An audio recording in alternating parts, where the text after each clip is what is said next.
Now, Donald Trump has been naming multiple different cabinet picks, and we recently covered Elon Musk, Vivek Ramaswamy, and a couple other cringe lords that have since been given a position in the White House. Now, Trump, on his quest to make the best season of The Apprentice ever, has now requested another TV star join his White House administration. And I wish I could say I'm surprised, but again, a man obsessed with ratings? Not that surprising. He nominated TV personality Dr. Oz to lead the Centers for Medicare and Medicaid Services. So what's next? Is he gonna hire Dr. Phil for all therapy-related services? Why don't we get Dr. House while you're at it, dude? He said he will nominate television personality Dr. Oz to serve as the Centers for Medicare and Medicaid. America is facing a healthcare crisis, and there may be no physician more qualified and capable than Dr. Oz to make America healthy again. Great, and he's going to be working side by side Robert F. Kennedy Jr. Kennedy has said he wants to address disease rates and other health issues facing Americans, but he has also long spread misinformation about vaccines, the COVID-19 virus, and more. Millions upon millions of people rely on Medicare and Medicaid. And now this absolute fucking buffoon is going to be in charge of all of it. And if you don't believe me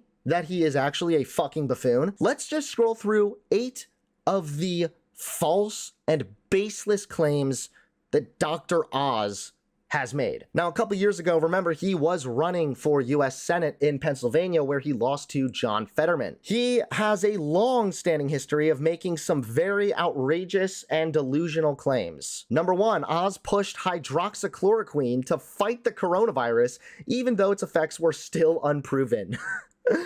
So again, this hydroxychloroquine thing was a conservative myth that this over-the-counter horse dewormer was going to somehow stop COVID, and a bunch of dumb fuck conservatives were taking a bunch of this medication. Of course, it didn't. It never did anything, and there have been long-term in-depth studies which found hydroxychloroquine didn't do anything to stop COVID. And this guy cited one French doctor's research on the drug, and this research, which found positive results for hydroxychloroquine and the treatment of COVID, was not peer-reviewed. It wasn't even published in an academic journal. He released the results on YouTube. Oh my god. You're gonna need the Wizard of Oz to help this fucker. This guy is using TikTok and YouTube as his sources, and he's now going to be in charge of millions of Americans' Medicare and Medicaid. Oz has said that astrology signs may reveal a great deal about our health.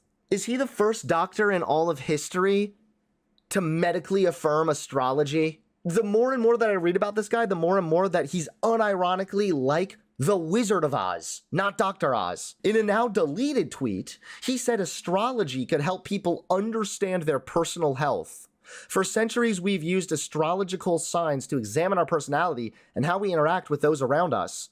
Yeah, and for thousands of years, we also had slavery. For thousands of years, we believed in God. For thousands of years, we believed that lightning came from Zeus. For thousands of years, we believed a whole fuck ton of stupid shit. That means nothing to me. Astrology is a pseudoscience, and scientists consider the link between it and medicine to be a relic of the time before the scientific revolution, which it is. Oz told viewers that green coffee extract has scientists saying they found the magic weight loss cure. In an episode of his television show in 2012, Oz suggested that viewers partake in magic beans. This guy should stay away from the magic beans and the magic powder, and instead he should try taking some medically approved non-magic antipsychotic medication. He says, quote, "You may think magic is make-believe, but this little bean has scientists saying they found the magic weight loss cure for every body type. It's green coffee extract," he said.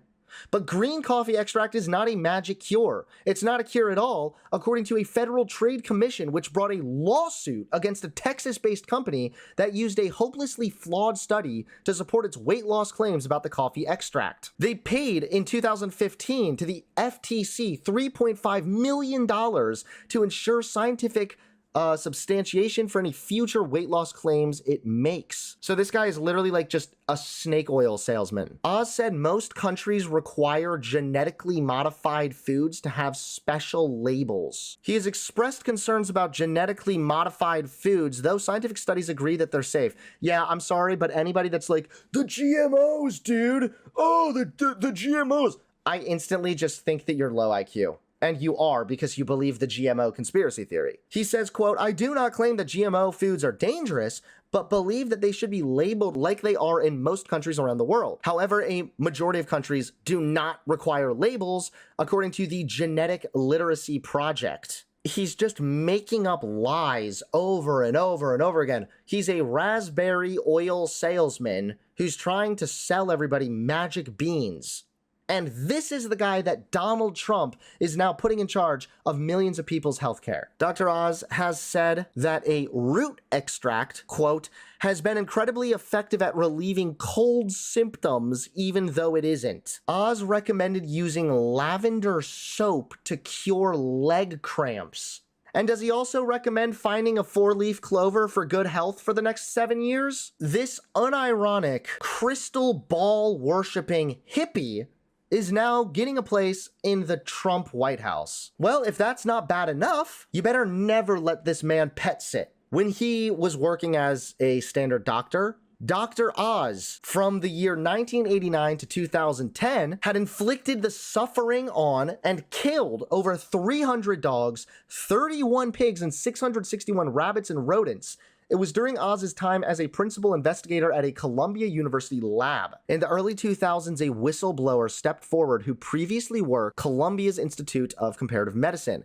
Their testimony detailed extensive suffering inflicted on dogs by Dr. Oz's team, including multiple violations of the Animal Welfare Act. According to the whistleblower, one of the studies led by Dr. Oz resulted in the death of a litter of puppies after syringes of expired drugs were injected into the hearts of the puppies without sedation.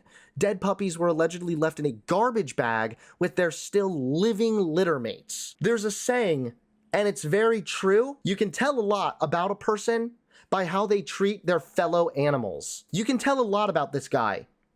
Throwing live puppies and dead puppies that you've just tortured in trash bags shows a complete and total disgusting disregard for life and for just overall well-being. It's concerning that now this person is supposed to be overseeing millions of Americans' well-being. In 2004, the U.S. Department of Agriculture ordered Columbia University to pay $2,000 in penalties for violating the Animal Welfare Act.